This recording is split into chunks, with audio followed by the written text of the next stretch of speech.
สวัสดีครับผมกลับมาพบกับ Tip and Trick กันอีกแล้วนะครับ Tip and Trick เนี่ยจะเป็นการแนะนำเคล็ดลับเล็กๆน้อยๆของโปรแกรมการออกแบบแต่ละโปรแกรมนะครับที่จะช่วยทำให้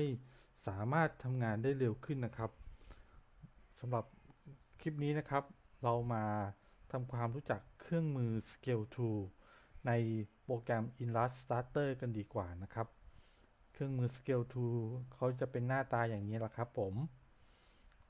ถ้าเกิดเป็นช็อตคัทเนี่ยก็จะสามารถกดตัว S ได้เลยนะครับใน Panel เนี่ยจะอยู่ประมาณตรงนี้ครับนี่ครับเครื่องมือ Scale Tool แล้วเขามีประโยชน์ยังไงนะครับผมเรามาดูวิธีการใช้กันก่อนสมมุติว่าเรามี Object อยู่ Object หนึ่งนะครับให้เป็นสี่เหลี่ยมละกันนะครับ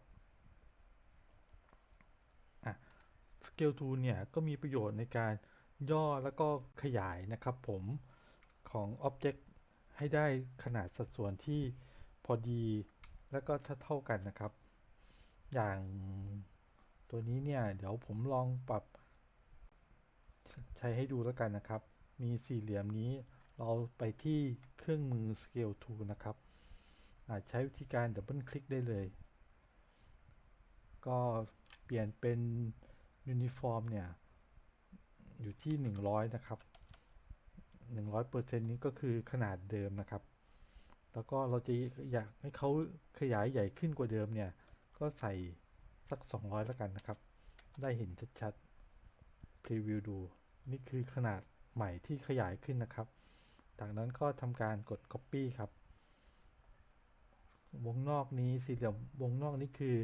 สี่เหลี่ยมใหม่ที่เราใช้เครื่องมือขยายใหญ่ขึ้นเป็น200%จากขนาดเดิมโดยที่เส้นสโตรกเนี่ยก็ยังเท่าเดิมนะครับเพราะเขาสามารถมีการขยายขึ้นเหมือนกันแต่ถ้าเกิดเราอยากให้เส้นสโตรกขยายขึ้นเท่าเดิมเนี่ยเราก็สามารถไปที่การตั้งค่าได้นะครับไปที่ Scale Tool อีกครั้งหนึ่งนะครับเราอยากให้เส้นสโตรกเขาไม่เปลี่ยนไปจากเดิมเนี่ยก็ให้ติ๊กตรงนี้ออกนะครับ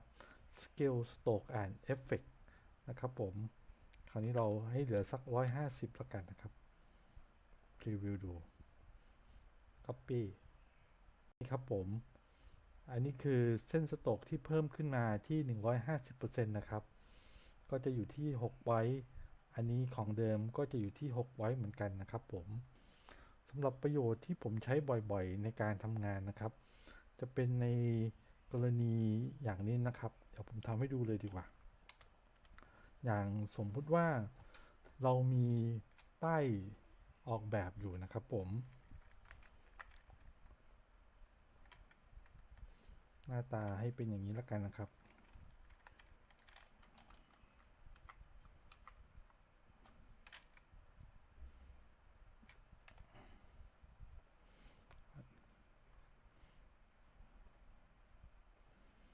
นี้สมมุติว่าจะเป็นป้ายสำหรับของเรานะครับผมคราวนี้ตรงนี้บริเวณนี้ก็จะใส่ข้อความไปนะครับ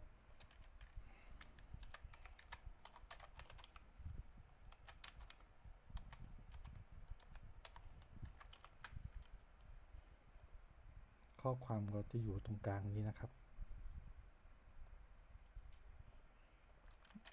ขยายเขาเต็มนี้เลยซึ่งหากพอดูแล้วเนี่ยมันจะมีเหลือพื้นที่นี้ใช่ไหมครับเราก็ขยายข้อความให้เต็มนี้คราวนี้เนี่ยขอบข้างนอก2อันด้านนี้นะครับมันสั้นไปเราต้องการจะขยายให้ออกไปเต็มฝั่งครอบคลุมทั้งหมดเลยสมมุติว่าเราใช้วิธีการขยายโดยปกตินะครับสังเกตได้ว่าข้างบนเนี่ยเขาก็จะขยายไปด้วยแต่เราแค่ต้องการให้ขยายเฉพาะปีกสองข้างนี้นะครับคราวนี้ก็ลองมาดูวิธีการโดยใช้เครื่องมือสเกลนะครับก่อนอื่นเราไปที่ Direct Selection Tool นี้นะครับเลือกมุมของสี่เหลี่ยมทั้ง4มุมนี้นะครับที่เราต้องการขยายออกไปจากนั้นไปที่เครื่องมือ Scale Tool นี่แหละครับ แล้วก็ดึงไปทางด้านที่เราต้องการขยายนะครับ กดชิปไว้ด้วยนะครับผมเพื่อถ้าเกิดไม่กดชิปเดี๋ยวเขาอาจจะเป็นอย่างนี้ได้แต่เรากดชิปไว้ด้วยเขาก็จะได้ขนาดเท่ากันสังเกตว่าข้างบนเนี่ยเขาไม่ได้ขยายตามเราไปนะครับหรือเราต้องการจะวาดแก้วเรามีสี่เหลี่ยมมาคราวนี้เราต้องการวาดแก้วเราก็ไปที่ direct selection นะครับเลือกมุมด้านล่างนี้นะครับแล้วก็ไปที่ scale tool ทำการย่อเข้าไปนี่เราก็ได้แก้วมาแล้วนะครับวาดกาน้ำวาดเป็นไงบ้างครับผม